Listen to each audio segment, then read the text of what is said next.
I am the Tofu Golem. Please enjoy the video. In this video, I will explain how to study with a laptop step by step. First, let's set the stage for success. Find a quiet, well-lit spot where you can concentrate without interruptions. Make sure your laptop is fully charged or connected to power, so you won't be cut short.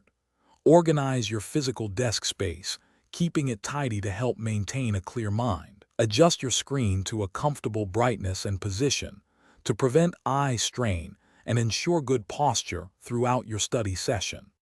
Next, let's get your digital world in order. Create specific folders for each subject or project on your laptop to keep everything neatly categorized. Leverage cloud storage services for easy access to your documents from anywhere and for secure backups. Consider installing productivity applications, such as a note-taking app or a task manager, to streamline your workflow.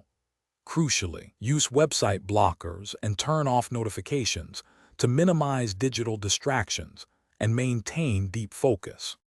Now, let's dive into effective study techniques using your laptop.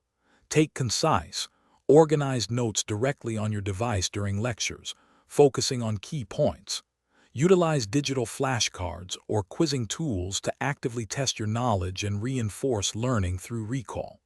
Collaborate with classmates using online document sharing platforms and video calls for group projects.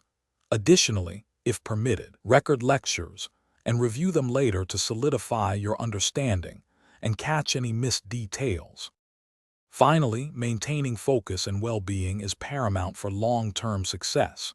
Try the Pomodoro technique, studying intensely for 25 minutes, then taking a 5-minute break.